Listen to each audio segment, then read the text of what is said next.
Welcome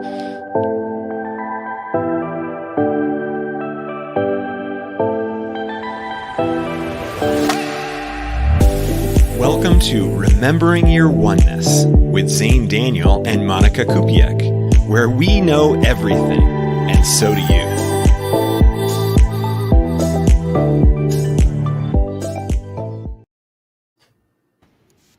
Ta-da! We're back. My cat was just looking at our intro. She's like sitting on my bed and like looking at it. She's like, what's happening? Oh, hilarious. My connection is as soon as we went live, now I can't understand what you're saying. Oh no. I'm saying that my cat is on my bed, and when the intro was playing, her eyes were just like fascinated about what was going on the screen. Oh, I see. Oh, wow. Okay. So we could market this show toward cats then. Well, my cat's name is Aya, and there's a story to why her name is like that. Oh, the queen of transitions. Jump us right in. Before we do that, though, I want to say hello, everybody who's watching. Anton, hello. Yes, it's absolutely. It's a Q&A. Ask your questions. I'd love to,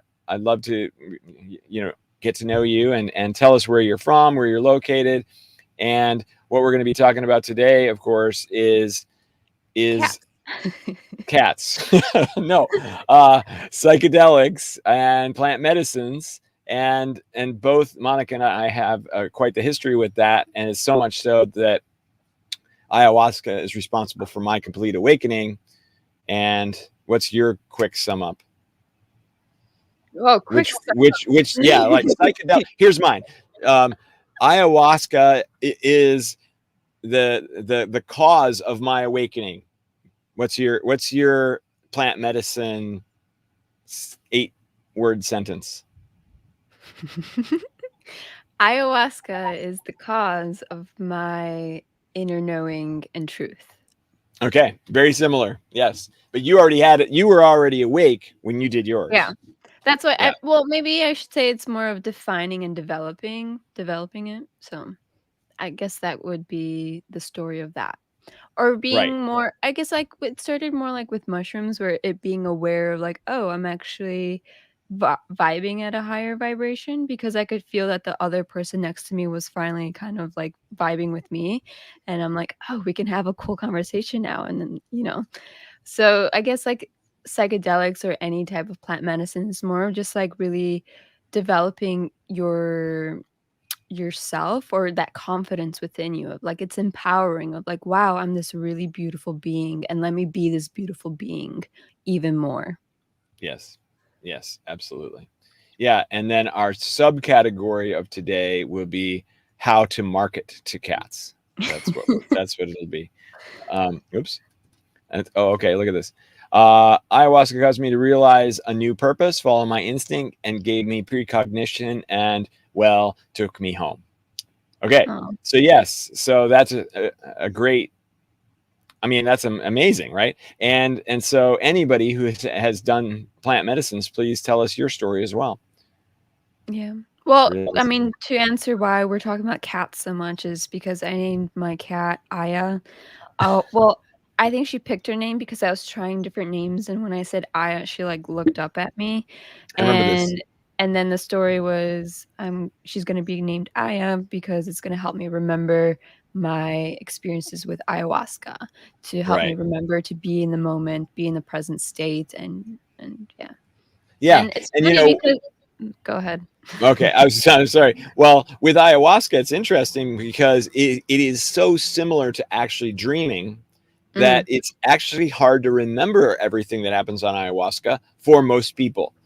Because if you don't like write it down right away, you're only gonna remember a couple of key moments throughout. And so it's always interesting in my case when I sit down and like read the notes that I took from that first one or the second one, because it's like, oh, right, I totally forgot all about that situation. So anyway, naming your cat Aya could also be a reminder of some of those things that you might have forgotten otherwise. Yeah, I like that.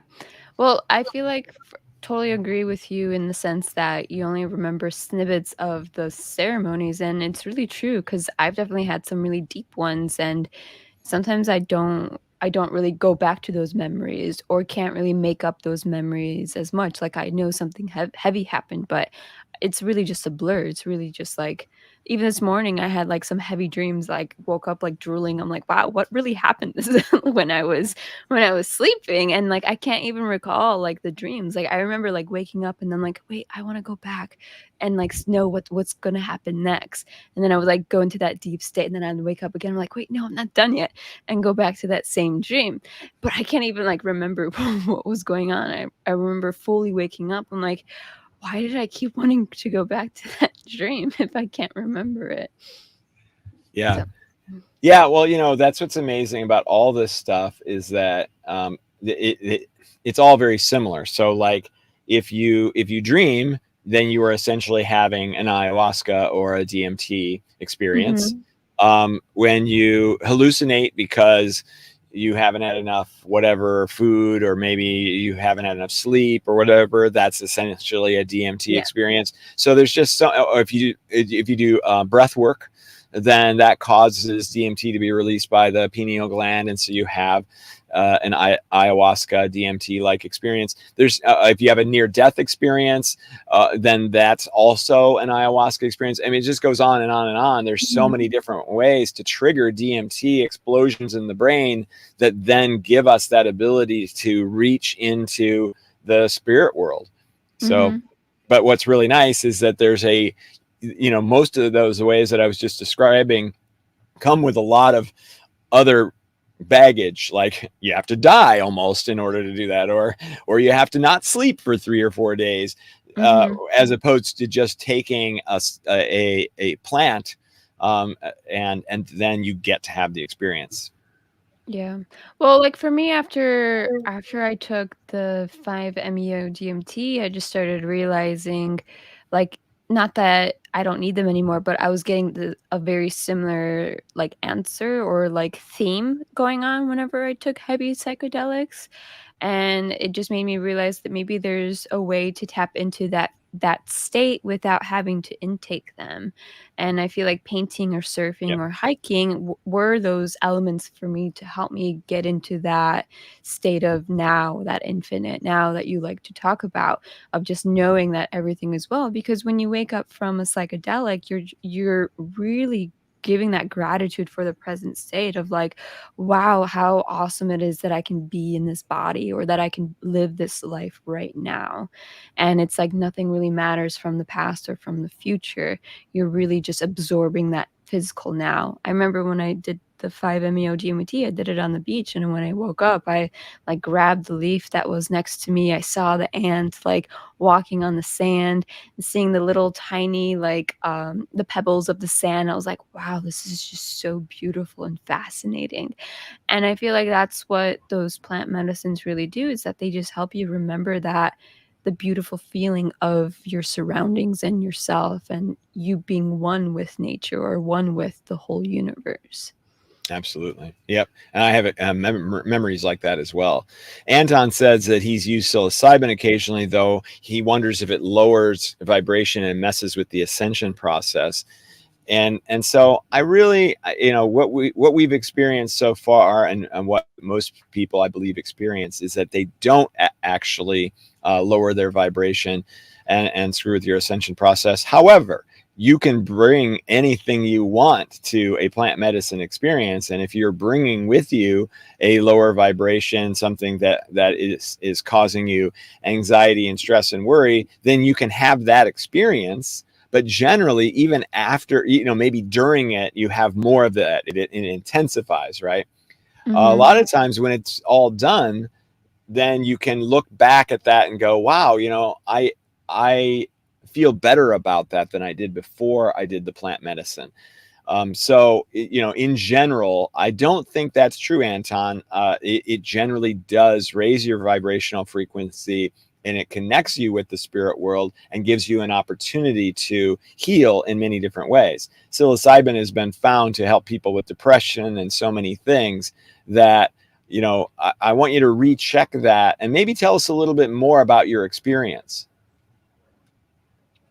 So what's the, I mean, I don't really know too much about psilocybin. Do you want to elaborate on that, or is it Well, a that's magic chemical? mushrooms. That's the chemical in magic mushrooms. Oh, okay, okay, okay. Right. Well, I feel like okay, so now I guess I can find that to be relatable since I know what it is. Yeah. I feel like maybe if you take it with the wrong type of people, it could like lower your vibration, and it could also because it then ignites like that fear state or that anxiety maybe. So I've definitely heard people have. I actually had one bad trip with one guy, and it was just like so much of his like demons were coming out during it, and he was just like swearing at me the whole time, and I thought this was gonna be a fun like trip, and like then it like really tested me of like how do I want to be treated like by my friends, or like this is not the type of person I want to be around.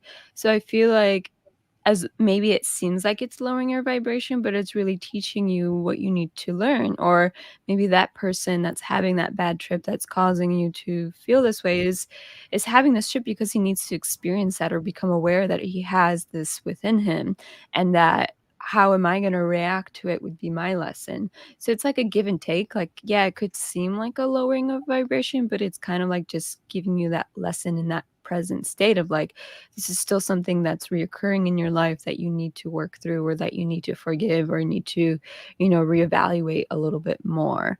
But after that Yeah. experience, I feel like it definitely helped me grow, which would be part of the whole ascension process. Right.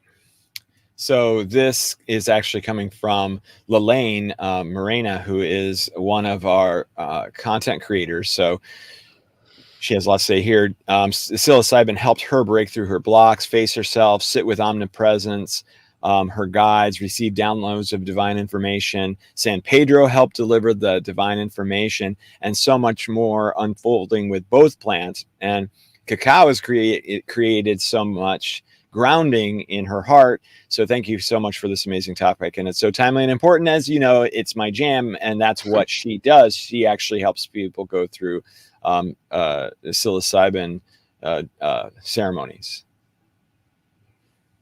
So thanks for telling us all about that, and tell us, if you're still there, Lelaine, tell us, maybe answer Anton's question a little bit about how he was concerned that it was a lower vibration and messed with the ascension process. Since you have so much more experience with this one than I do, or probably you do too, right, Monica? Have you done the psilocybin very often?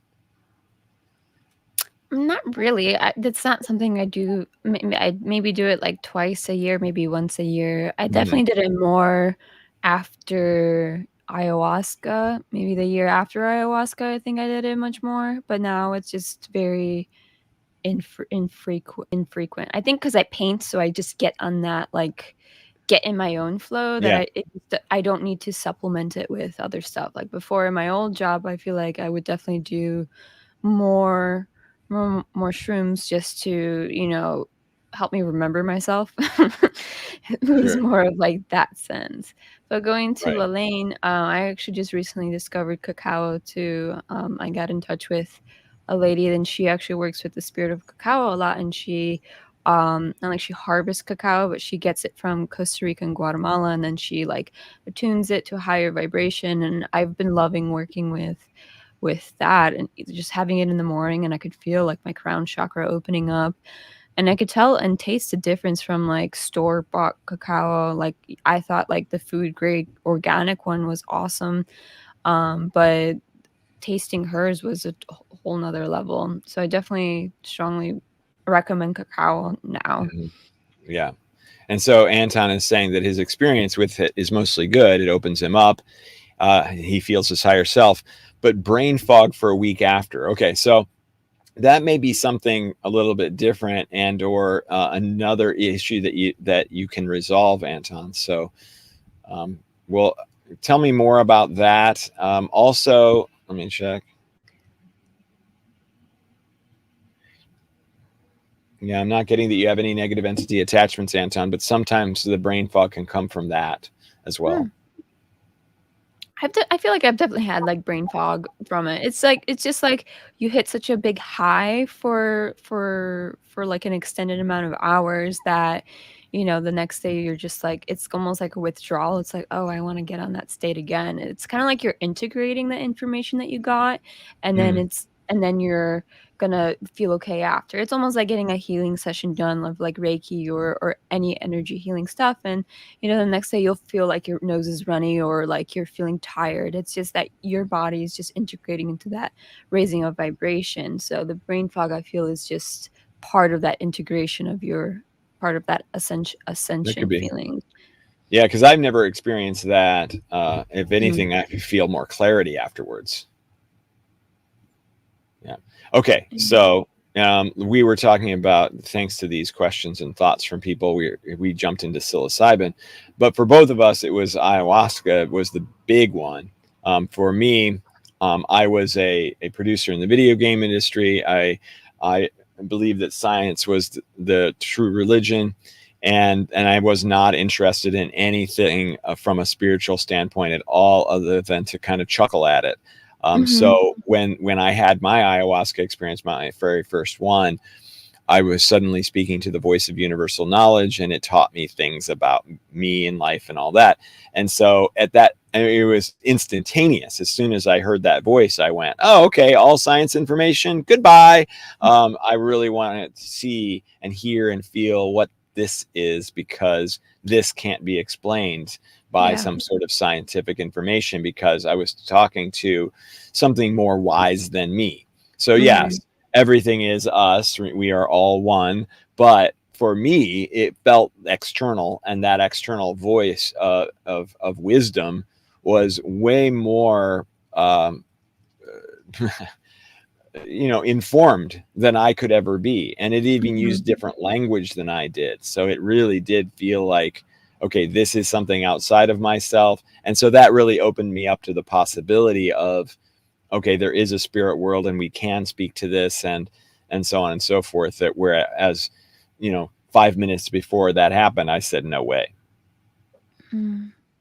So from the time that you did it first, like, did you that reason for signing up for that course, it was just, like, just ti or not course, for the ayahuasca, like, your first one, was it just, like, a knowing you had, like, "Oh, I really want to do this," or maybe it's time, or did you go into it not knowing, like, what ayahuasca was, and it's, like, you just, like, it just fell into your hands? It's like, "Yeah, let me give this a shot."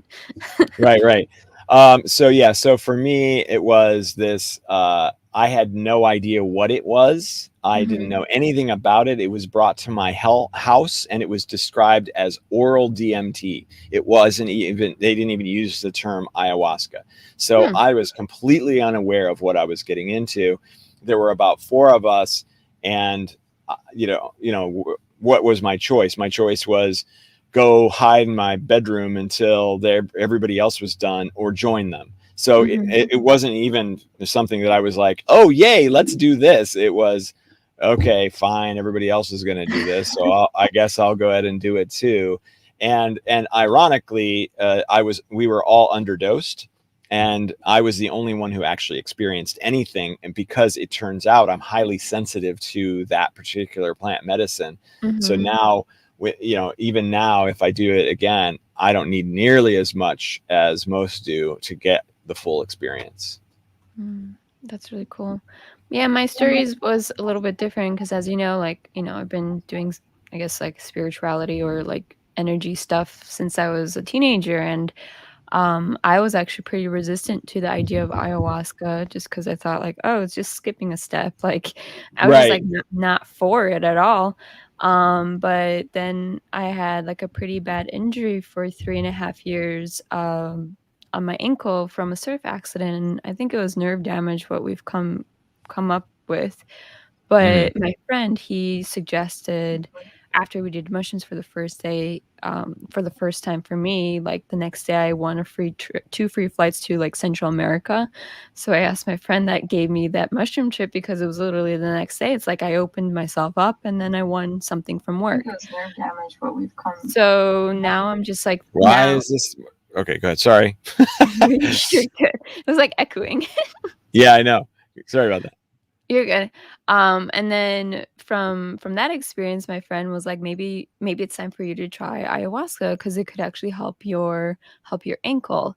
And because he knew I was pretty highly intuitive, he was like, I let you and trust you to pick out the retreat for us and pick out where you want to do it. So I found one spot in Costa Rica. I had a really good vibe from it. When I emailed them, they had two spots left.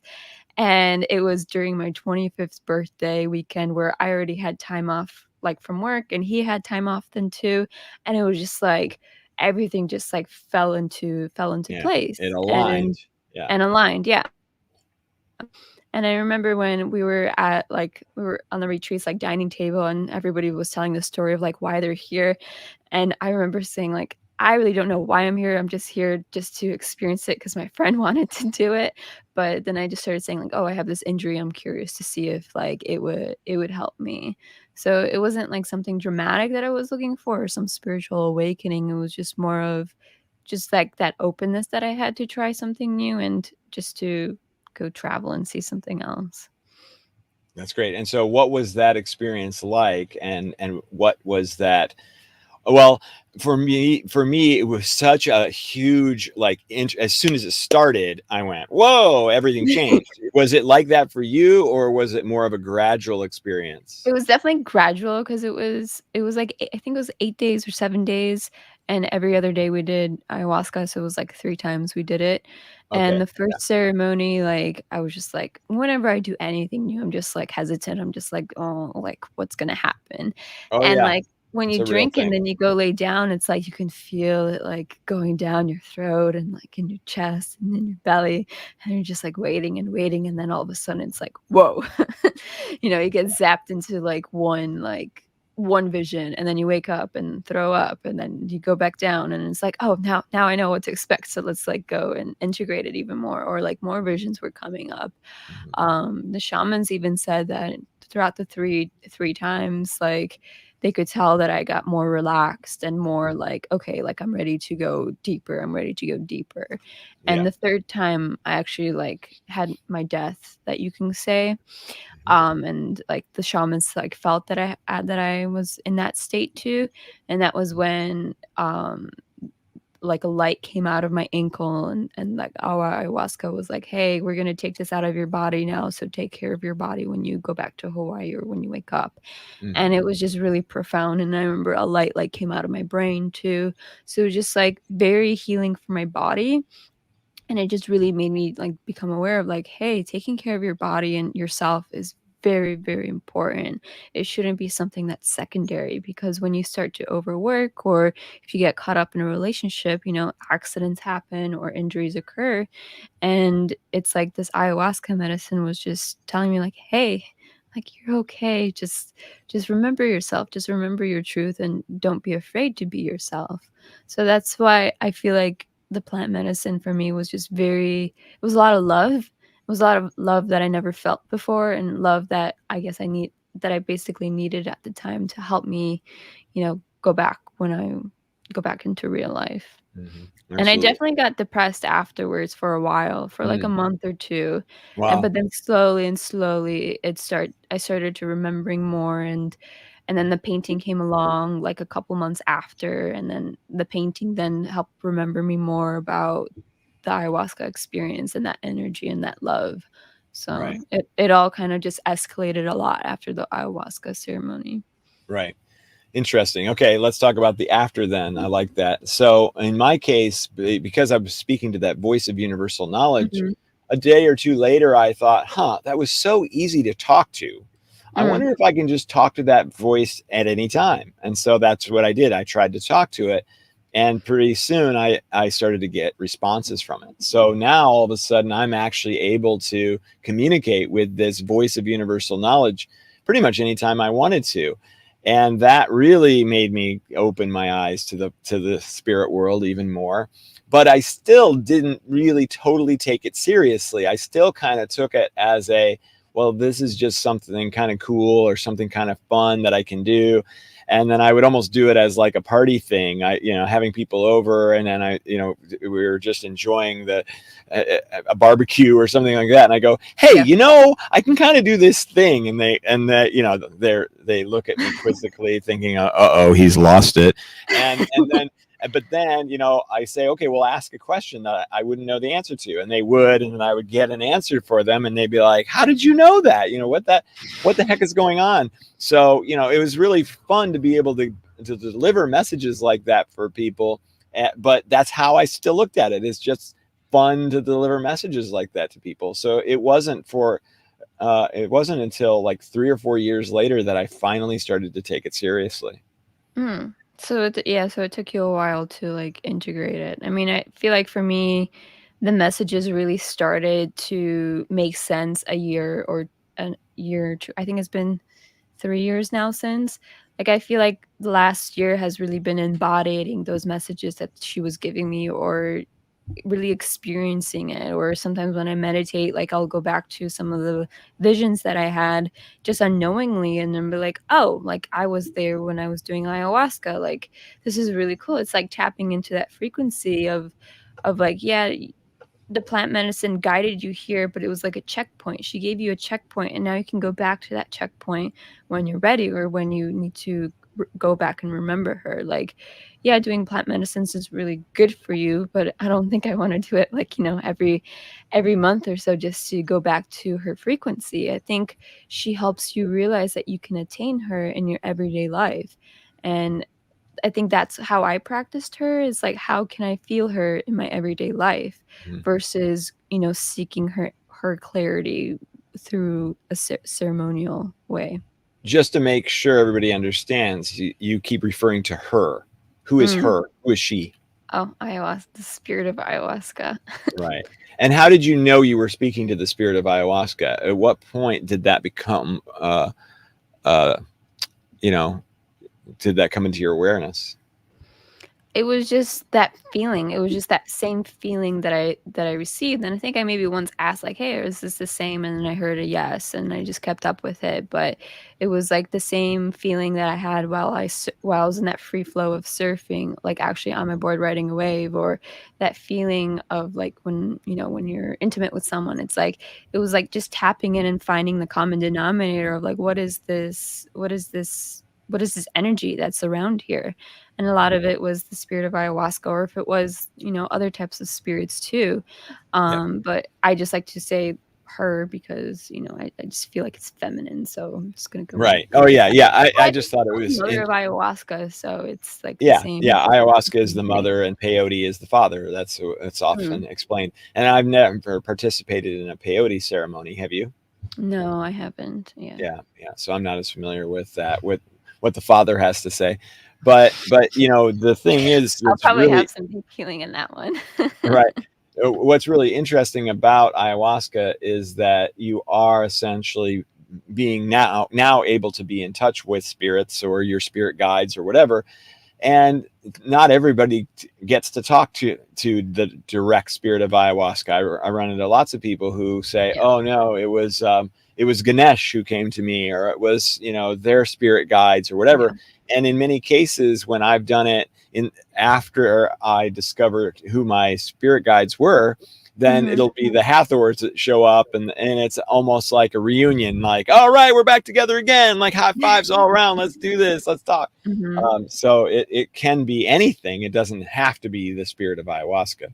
Well, I feel like the spirit of ayahuasca like lives within us whenever we're in nature. I feel like she's always tapping into us and helping us remember. Because again, her messages for me were about presence and returning back to yourself. And I feel like that's what nature helps me too. And obviously, ayahuasca is from the earth too, so it's like it's all intertwining. It's like the tree's roots that go down so deep and they intertwine, and you could feel like their energy when you're walking through.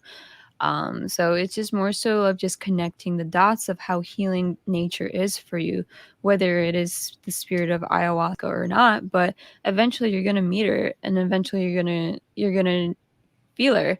But it might not be through an actual plant medicine ceremony, but it might be through a different activity, because she's gonna come to you when you're ready, and when you need to. Some people just need that physical reminder of like, oh, this is her, because you intake her, the what are they? It's just called medicine, or is it called the Yeah, plants, or the plant yeah, medicine. Yeah, the plant medicine. Yeah, I was yeah. like, oh, is there another term for this? Like, Right. Yeah, yeah. there's gotta be Yeah, something because else. I don't like the word psychedelic because it has this party feel to it, right? Like, Mm, whoa, let's do some psychedelics, man. Like, no, yeah. it is all about the plant medicine and what you can learn and what you can gain and how you Mhm. can expand as a human, as a multidimensional being. It's not just about the experience or the high or whatever. It's Yeah. way bigger and deeper than that. Yeah. So I wanted to say thank you, Onion Man. We're having fun discussing this as well. So what was I going to say? Oh, it was about the okay. How many times have you done ayahuasca? Do you know the count? It was only like, well, like 3 ceremonies I've done. Okay, and they were one And day it's after the next, it was one the 3 days in a row. once once you wait a day, every other day. That's Oh, it what was every other day. every Okay, day. okay, okay. It's like you skip a day. Right. Every Okay. other Okay. day. Yeah. Okay. So I've done, upwards of 20 or so Mhm. times, and the the second one was extremely different than the first, mostly because this time I wasn't underdosed. I actually had the full experience. And Mhm. in that one, I really got to learn a whole heck of a lot more about this voice of universal knowledge that was speaking to me. Mhm. It was many different voices. It wasn't just one. So each time I was doing it, I might have been tapping into someone different. Sometimes it was the spirit of ayahuasca, who very much introduced herself to me in the second experience, or it was the Hathors or the Andromedans or the Arcturians, these various beings and entities that I have incarnated as and had past experiences with, and continued to work with me or talk to me or whatever. and Mhm. and there were some elements of the my second experience that were almost comical, because that's the thing too, is that these spirits can have fun with us, and that's really interesting when they take on a different personality, and you're going, what's going on here? You guys are normally so, like, this is regimented and this is how things are, and then all of a sudden they're goofing around with you, and that is a completely different experience. And in either case, I did not throw up. I did not throw up in my first one nor my second one, and I didn't vomit until like the 19th time that I did Oh, it. wow. Yeah, and it was funny because during that experience, it was a normal, regular ayahuasca experience, and then all of a sudden, the all they're saying is you need to go throw up, and I'm thinking, I don't feel like I have to throw up. Like, I don't understand why I have to Yeah. go throw up. Like, what's the big deal? And they pretty much said, until you throw up, all we're going to do is tell you to throw up. We're not going to give you any more lessons. We're not going to do anything. All you're going to be able to do is think about throwing up. And I was like, oh man, I don't want to throw up. There's no reason to. Like, I don't have anything I have to get rid of. And then I said, well, if I don't even feel like it, how is it going to happen? And they said, all you have to do is go outside, because I was in a tent at the time. All you have to Mhm. do is go outside, lean over, and we'll help you. like, okie doke. All right. So I resisted. I didn't want to do it, but they wouldn't shut up about it. So I finally just went, okay, here I go. And I bent over going, I don't know how I'm going to have to, blah, so it just, it just happened. And then I was like, okay, are you satisfied? And they were like, yes, go back down and lay down again. Okay. And so I went and laid down and continued on my journey. And I don't even remember if there was anything specifically that happened for, right? Like that. I don't know if there was anything that I was specifically getting over, or Mhm. anything like that. They just wanted me to, throw up, maybe so that I would give in, so that I would accept it, so that I wouldn't be in resistance anymore. I don't even know for sure. Hilarious. Anjali asked me to share a funny story, and that's exactly what I did. I think she was referring to when you were saying a funny story with the star seeds, of like, oh, how they're like playful with you. Oh yeah. Oh right, right. Okay, right, sure. Well, yeah. So there was one time where there was a real jokester character that came in and totally spoke differently and was making jokes and making fun of me kind of Mhm. in a fun way, in an innocent way. I mean, it was a little bit like jabby, but it was mostly innocent. And and I actually started laughing out loud during my experience, and other people were Yeah. like, "What's he laughing about? What's wrong with him?" But it was great. And I don't remember anything specific that they said at that time. Mhm. I have more like funny stories like that, and they're really related to types of suffering because when you have ayahuasca experiences, you Yeah. can actually have quite a bit of suffering depending on the situation. So Mhm. they definitely, oh, and they have total control over my body. So if they want me to feel crappy during the experience, they can make me feel crappy. And if they want me to not feel crappy, then they can make it go away instantly. And I say Mhm. they because it's the spirit of ayahuasca plus my Yeah, guides and yeah. all the different beings that come through. So, so luckily I looked at it as joyful. I really Mhm. did. I looked at it as, okay, this is me in school right now. I'm being taught lessons. Mm. So this suffering that I'm experiencing is actually kind of funny, and I could laugh at my own pain, at my own discomfort, which is really valuable in the rest of life as well, because then you can kind of laugh at your own pain and discomfort anytime. Mm. Yeah. I was doing or I have this, like, series of meditations that I do, and one of them is that, you're laying down and all of your guides come through, and they're, like, around as a, like, crowded around you, and then you ask them who wants to step forward, and, like, they're all just, like, raising their hands like, "I wanna talk to you. I wanna talk to you." And it's just like, wow, you can, like, really feel, like, the support from them. It's like a lot of people look for support from other people, but then you forget that, your spirit guides are all around and that they're truly gonna help you in the most, like, organic and, like, intuitive way to help you to realign you in what it is that you're looking for. Yeah.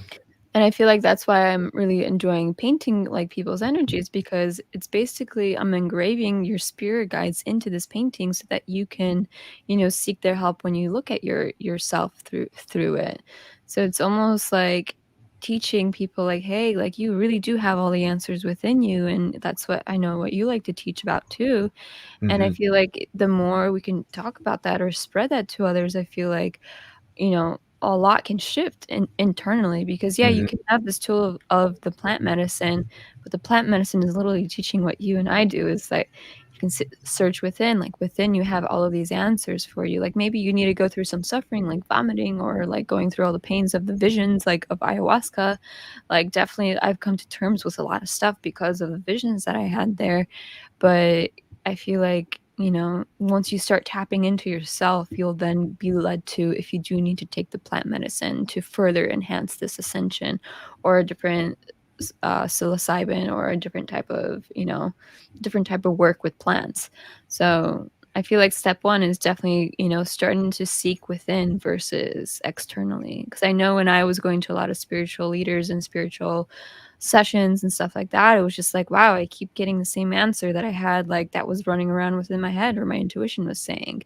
And I just finally called it quits of like, okay, I'm going to stop spending money on this and just really work on myself from what I have already learned and what I can, do and experience. And then I started feeling a big shift with how I carry myself or the way my tone is when I do meditations for other people or when I speak about these spiritual topics. It's like, wow, like, like it's really just me living through my words or me being the words that I speak versus, second guessing like, oh, is this true or is that true? Like, do I need to pick out a card or get a reading to get all of this done? So it's like really like the plant medicines are just teaching you like, hey, take a step back and let's reevaluate what's been going on in your life and let's show you what you need to do and feel.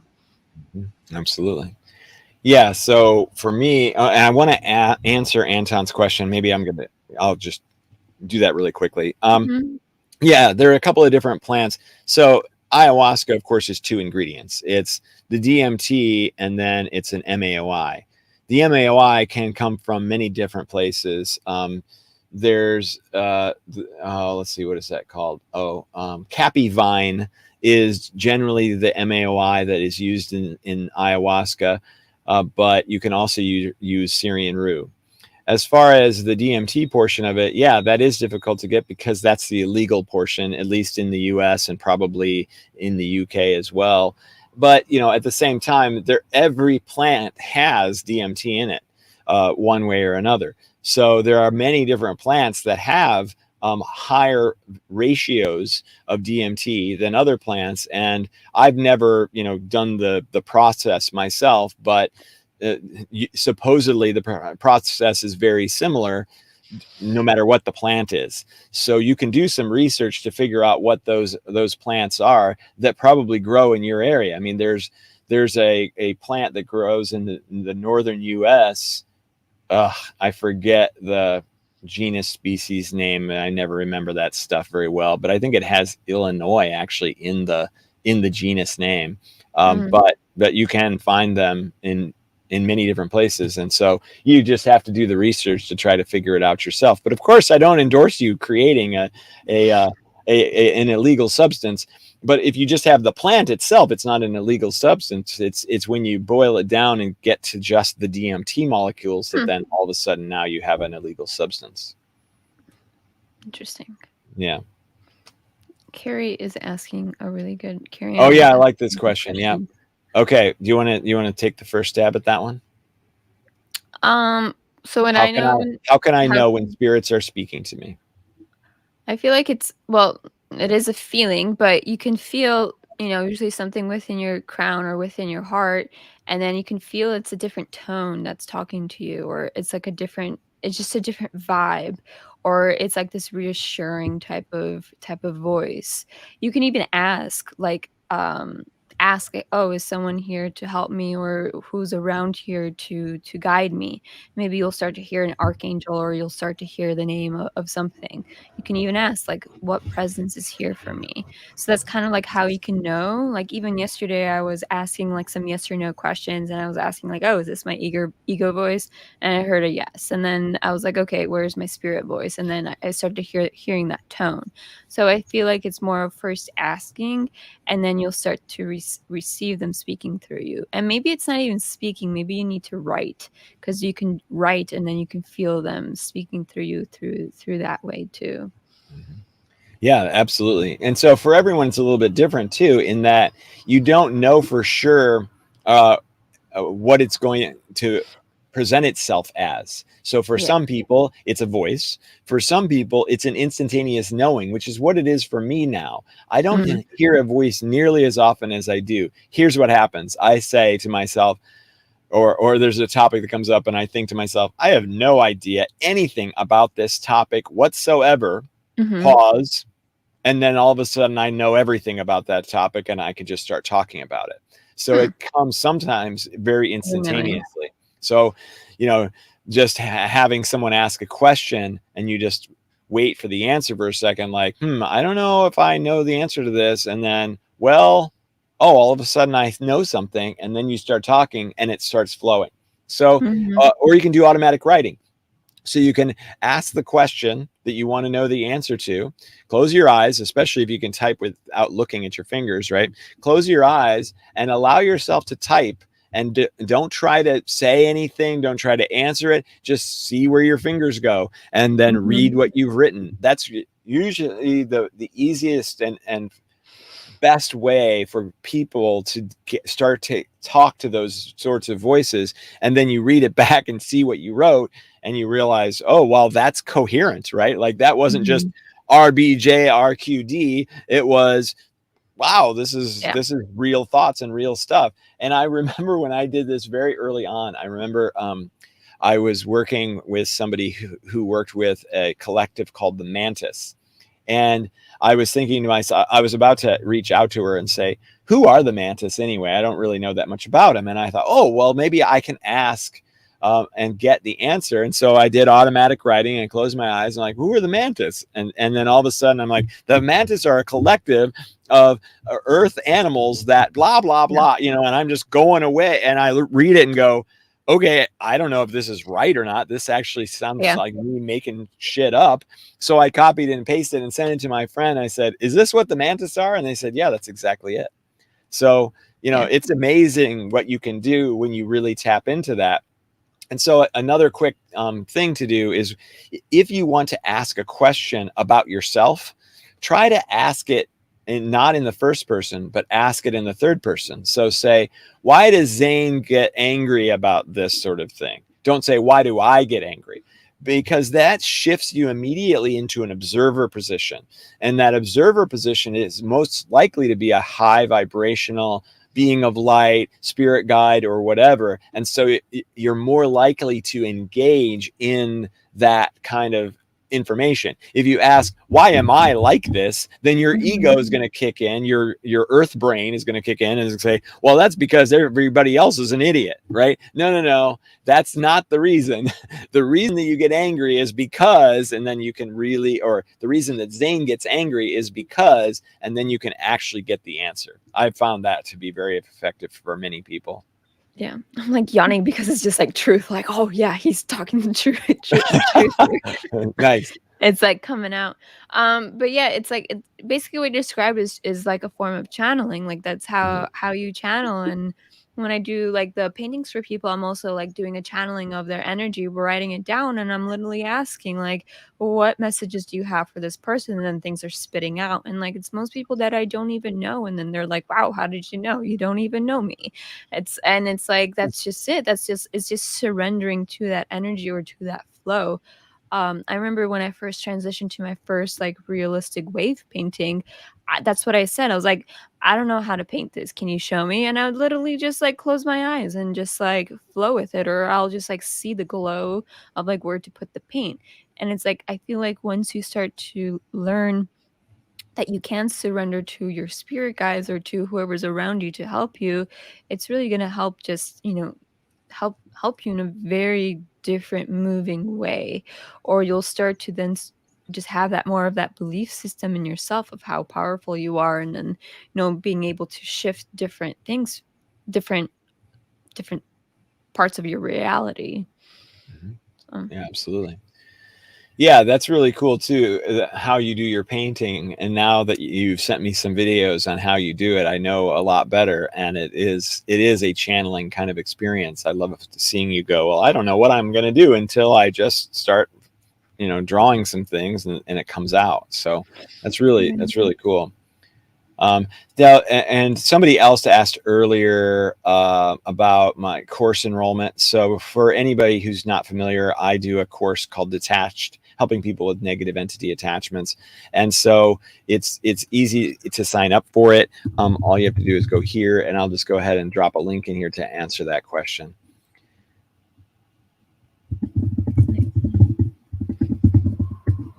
So there you go. So look at all those platforms we're on now. yeah, exactly. Yep. Yeah, we can see it. They can't see that. Oh, well, and then if anyone is listening and you can't listen to it all, we are on Spotify, so you can re-listen to our episodes on there. If you're driving and you want to catch up, I think we're almost about to hit our 50th episode too. So that's crazy. It's pretty cool. And when did we start this? I feel like it was December of last year, like 2020. Yeah, 2020. Yeah. Interesting. Yeah. Okay. Oh, cool. Anjali is asking you a question. Monika, I am an artist. If there's a way to connect to spirit, to ask for my gift as an artist. I think she's asking you if you can do that. Is there a way to connect to spirit for my gift as an artist? Yeah, I mean, it's just more so just having that blank canvas and just surrendering to it and be like asking. I literally just asked the paint, like, hey, paint, who wants to go first? And just flow with that. If you want, I guess, your spiritual gifts, you could ask like, how can I best serve this painting for so and so. When I started painting other people's energy, it was just more of that curiosity of like, "Oh, I wonder if I can paint your energy." Or actually, I wanted to do a face of my friend, like, actually paint a portrait, and then around him to paint different figures and stuff that were resemblant of him. So these energy portraits were actually supposed to be, like, an actual face representation and then things around it. But I butchered the face, and then all of a sudden, the energy was like, "Let's just cover it with paint." And that's how this whole, like, abstract stuff just came about, was just like, "Let's eliminate the face and really feel the energy of your soul or of your higher self." So for for that answer, like, I was just doing waves for the first year, and then I transitioned into doing something else. So I guess my purpose didn't really come out until after I was painting for a little bit. And then one of my friends was like, "You should ask the paintings what do they mean." So someone actually told me, like, "You should channel your paintings." Like, I was just painting just to paint, and then I took a few of my paintings that I really liked, and I actually asked them, like, "What are you here to serve for other people?" And then all of these, like, healing descriptions just came out, like, kinda like crystals. So you can read that on my website. It's like The Healing Prince Meaning, and I don't really channel while I paint. It's more of I make the painting and then the channeling kind of comes through. But now with the energy portraits, it's like more intuitive, more intentional, like, okay, I'm doing this for this person. Like, what do I need to do for this person or this object or this spirit?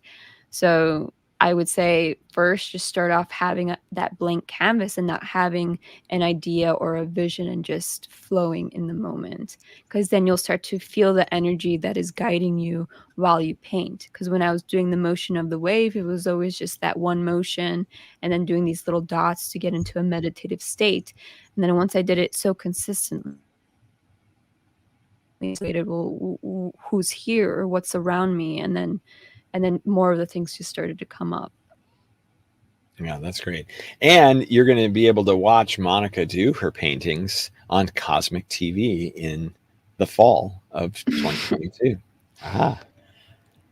Okay, let's see. What's this question from Anton? Any certain meditation you suggest doing while using a plant medicine? Okay, so this was a topic I wanted to talk about earlier. One of the things that can happen when we do these things, because we are being opened up so much to the spirit world, you can end up getting into contact with undesirable kinds of spirit experiences. So it is possible for people to pick up maybe a negative entity attachment because the channel gets opened wide, and then the vibration of the individual has a lot to do with what kind of information, what kind of being, what kind of entity comes through. So that is one of the main reasons why you hear of all the ceremony and all of that related to doing ayahuasca or mushroom ceremonies or whatever. It's to get everybody who's participating into a vibrational state that's high enough that you're not going to bring in something negative. So if you were to say, drink a whole bunch of alcohol right before you went into an ayahuasca state, then you might bring in a lower vibrational being just because alcohol lowers your frequency. So instead, they teach you to eat a certain way, to practice certain meditations or mindfulness leading up to the actual event. And then during the event, what you want is a shaman or a leader, a facilitator who essentially can raise and keep your vibration raised very high.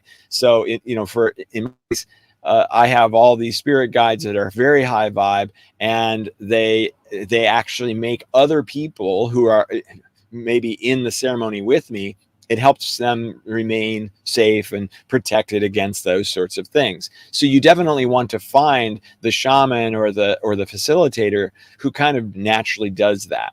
That'll make it so you don't even have to worry about it at all. But there's passed along through generations are all these very specific ceremonies about where the fire is located and what order to do everything in and so forth. And all of that is just based about keeping your frequency high. So that's not a direct answer to your question, but it was something that I definitely wanted to mention, that if you just do it on your own and you're not sure where your vibration is, you might not want to do that. You might want to work with someone whose frequency is very high. And my shamans, they played instruments, and I think that helped with either triggering different releases or, keeping that vibration high and keeping you there. So maybe it's not a meditation, but maybe it's meditative music that's gonna help you. And then Carrie Ann asks, do you have to not eat, need to be able to be connected? Well, they give you my shaman said for 2 weeks prior, go vegan and, cut out any alcohol, sex, drugs, or blah, blah, blah. But, I had 2 people that didn't even listen to that, and they still had an experience. So I feel like if you are clean or not, like, you might integrate it differently. There was one lady that she started doing the diets and cleansing like 1 month prior, and I feel like she didn't throw up as much as maybe the rest of us. So maybe your diet or what you eat could factor into, the amounts that you're throwing up. Because Xane, you said you didn't even throw up. But they were feeding us fruit that whole day just to sustain us for something until that evening. So I'm sure most of us were just throwing up that fruit that we were intaking. But it's all part of, your experience that you need. So whether or not you follow a strict diet or not, you're still going to get exactly what you need to. And maybe the next time you do it, you're going to realize, oh, I want to try it when I do go vegan or when I do have a cleaner diet, or maybe I'll try fasting or something like that. So yeah, you definitely don't really want to have anything a few hours at least before the experience itself, because it'll cause kind of an upset stomach feeling for most people, and or it could lead to vomiting. And sometimes we see it where as soon as they drink it, they throw it up, and then they have to drink it again, and they're like, yeah, I don't want to do that again. So there's number of reasons that you try to keep yourself in a clean diet. And another one is, just like I was saying about, you don't want to bring in maybe a negative entity attachment at that time. So you can kind of prevent that through clean eating and so forth. Yeah, I wish we had more time for you to explain how a negative entity can come in if you're doing ayahuasca. But yeah, I don't know if you can say it in 4 minutes. I could probably sum it up, because really the reason that people have negative entity attachments is a number of factors. One, it's probably in your soul contract, first of all. So it's going to take whatever method it needs to get to you. Second is, if you are wide open to the spirit world and your frequency is already low, you're now a vibrational match with a negative entity attachment. So that's why ayahuasca would be potentially a problem in that way, because maybe your frequency is low and you take this plant medicine that opens your channel. So now what's going to happen? You're going to bring that in. I've seen so many different things, but it's very similar, where people were saying, oh, I did this like Wicca ceremony, and then all of a sudden I had a negative entity attachment. Oh, I did this, whatever thing, and I have a negative entity attachment. So again, it's just those two factors. Are you opening up your channel? And if you are, where's your frequency? Where's your vibrational frequency? If it's super low, then what are you going to get? You're going to get something that is undesirable. So it's almost like not like in that limbo state, but there is like a gap where it would come through. But again, going back to the soul contract, it's going to come to you when you need it, and maybe you needed to do that ayahuasca because it's when it's going to come, supposed to come to you. So exactly, yeah. So if it's in your soul contract, it's going to get there one way or another, and it's in your soul contract so that you wake up, so that you do the things that you need to do in order to execute your mission on this planet, in this incarnation.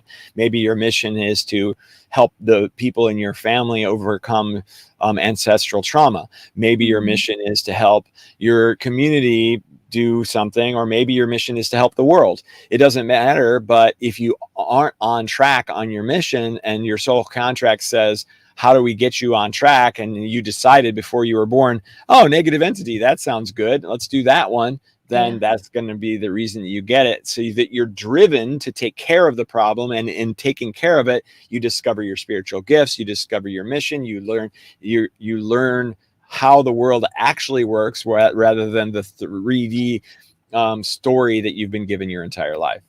Yeah. All right. Well, here we are. That was a good One topic. 1 hour later. Yeah, very easy for us to talk about that one, right?